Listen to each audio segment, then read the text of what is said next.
What's going on, bibliophiles? Welcome back to Poetry and Prejudice. Today I am doing my first, actually no, it's technically my second book review. We are going to be reviewing The Plague by Albert Camus. Or is it Camus? Camus. I don't know how to actually say it. Anyway, this is the fourth book and the third novel that I've read by Albert Camus, which is to say, in the interest of being clear about my bias, he is one of my favorite authors. I was first introduced to his work as an undergraduate when I was studying philosophy, and I had to take a course on existentialism and 20th century philosophy. And one of the works that we read in that class was actually Camus' most famous work of nonfiction, The Myth of Sisyphus. At the age of 23, and honestly up until the present day, I would say that I found continually Camus' philosophy to be compelling. It is the philosophy which most closely resembles my own understanding of the universe and human beings' place in the world, which is to say, in agreement with Camus, that existence is fundamentally meaningless, but that as individual human beings, we can work to create our own private, so to speak, meaning, our own individual purpose. Shortly after finishing that class, I started to work my way through most of Camus' oeuvre. I've read The Stranger, The Fall, The Plague, Exile and Kingdom, The Myth of Sisyphus, and the majority of The Rebel, which I still have to finish, which I will finish at some point in the near future.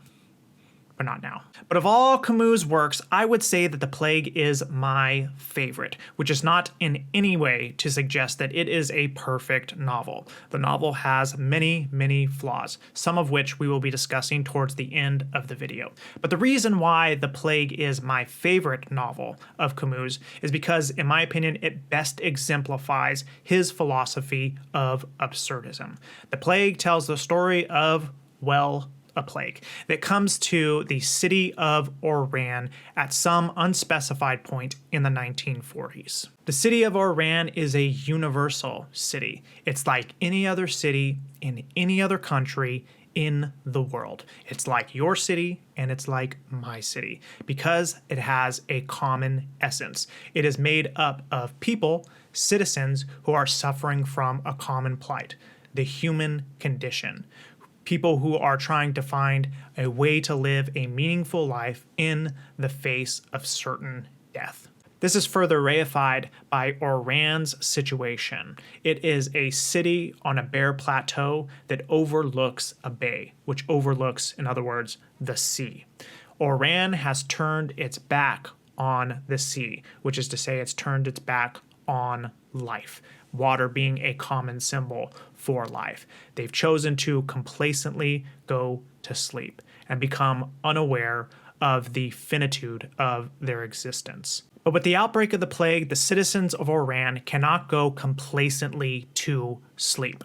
Mortality is shoved in their face, and they have to contend with their own finitude. As they watch their neighbors get infected with plague, suffer painfully, and die, they become aware that they could potentially suffer the same fate as them. And as a consequence, they become more awake to their existence. All the main characters in the novel have to contend with their mortality.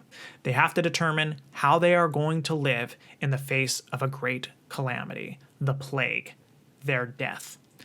Their approach to existence represents Camus' statement about how most people live their lives in the face of death. Some people choose to take responsibility for their life, to accept that they have one existence that is finite and try to make as much meaning of it as possible.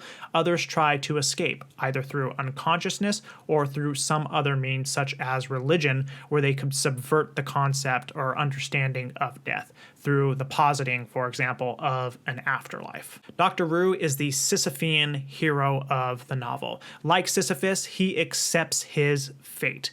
Just as Sisyphus accepts that he's going to have to continually, for all time, take a boulder and roll it up to the top of a hill, watch it roll back down, walk down, roll the boulder back up to the top of a hill, watch it roll back down.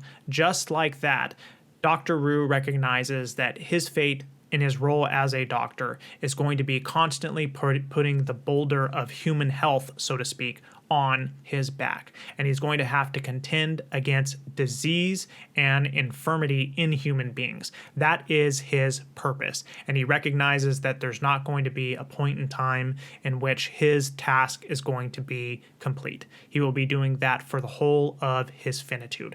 But he accepts his responsibility and he puts the boulder on his back and he pushes it to the top of the hill, despite knowing that the task is, in a certain sense, hopeless. But most of the characters in the novel are not as heroic. Take, for example, the main character, Grand. Grand is described as being middle-aged, somewhat sickly. He is, for example, missing teeth, and as having clothes that are much too large for him, which he can't really fill out, which takes on its own symbolic significance when we consider what Grand has made his primary purpose in life. Grand has been for many years working on completing a novel, and he has in his mind the idea that at some point in the future he's going to be able to take his novel that he has perfected, hand it to an editor, and the editor is just going to say, "Hats off. You have a perfect novel." But he spent, at this point, I believe, decades trying to perfect the first sentence of the novel. He's stuck in this perfectionism, which is a place where many artists who are trying to create get stuck in, and they never actually create anything of value because of that perfectionism.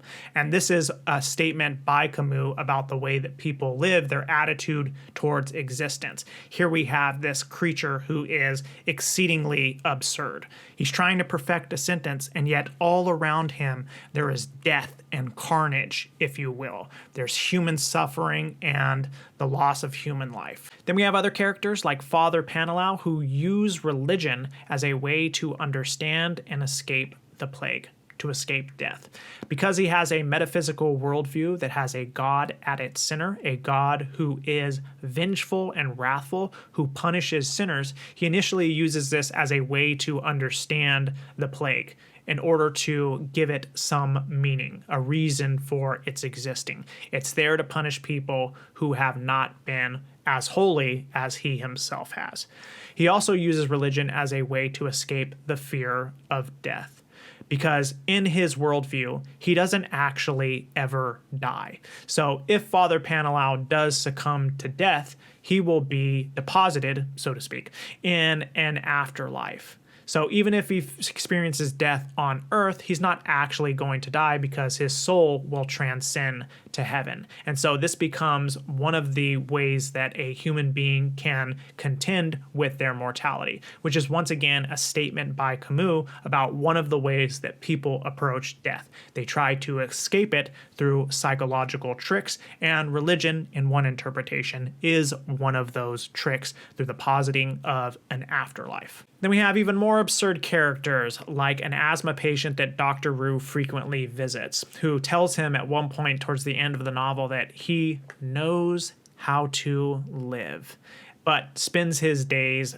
in his bed. He is bedridden by choice, not because his condition is so severe that he has to be bedridden, and he spends his days marking the time by transferring peas from one pot to another. Once again, it's a statement by Camus about the frivolous way that people spend their days in the face of death when they only have one existence that is finite. But symbolism and absurd characters aside, I would say of all Camus' works, The Plague contains some of his most beautiful prose styling. Here are some examples. At the start of the great heat, for some unascertained reason, the evenings found the streets almost empty. But now the least ripple of cooler air brings an easing of the strain, if not a flutter of hope. Then all stream out into the open, drug themselves with talking, start arguing or love-making, and in the last glow of sunset the town, freighted with lovers 2 by 2 and loud with voices, drifts like a helmless ship into the throbbing darkness. Some minutes later, the car drew up at the harbor gates. The moon had risen, and milk-white radiance, dappled with shadows, lay around them. Behind them rose the town, tier on tier, and from it came warm, fetid breaths of air that urged them toward the sea. After showing their passes to a guard who inspected them minutely, they crossed some open ground littered with casks and headed toward the pier. The air here reeked of stale wine and fish. Just before they reached the pier, a smell of iodine and seaweed announced the nearness of the sea, and they clearly heard the sound of waves breaking gently on the big stone blocks. Once they were on the pier, they saw the sea spread out before them, a gently heaving expanse of deep-piled velvet, supple and sleek as a creature of the wild. They sat down on a boulder facing the open. Slowly the waters rose and sank, and with their tranquil breathing, suddenly oil glints formed and flickered over the surface in a haze of broken lights. Before them, the darkness stretched out into infinity. Ryu could feel under his hand the gnarled, weather-worn visage of the rocks, and a strange happiness possessed him. Turning to Taro, he caught a glimpse on his friend's face of the same happiness, a happiness that forgot nothing, not even murder. Despite the beautiful prose, this novel has long tracks that are very difficult to read. And that's because they are monotonous. It isn't as if they are difficult to understand. It's just that they can tend to be a little bit repetitive, and I would say even almost too specific, if you will. So the narrator spends a lot of time in narration, explaining out concepts as opposed to scene making, where you have characters in conflict who are having dialogue, interpreting and misinterpreting one another. Those long tracks are very difficult for you to maintain your interest as a reader, and you almost have to fight the urge at certain points in the novel to not put the book down. I kept wanting to put the book down and having to tell myself, no, keep reading, it's worth it. No, keep reading, it's worth it. No, keep reading, it's worth it. And I think that that still is the case. I think that you guys should read this book. I think that despite its flaws, it is a masterful novel, not only symbolically in its representation of how we live life in the face of death, but also for its prose style. If you are somebody who loves a really strong, good prose style, like for example, if you've read anything and enjoyed anything by Vladimir Nabokov, such as Lolita or Panin, I think that this book is for you. So there you have it, bibliophiles. That is my review of The Plague by Albert Camus. If you enjoyed this content, hit that like button, smash subscribe, hit the notification bell so you can be informed when I drop more videos on poetry and prejudice. Until next time.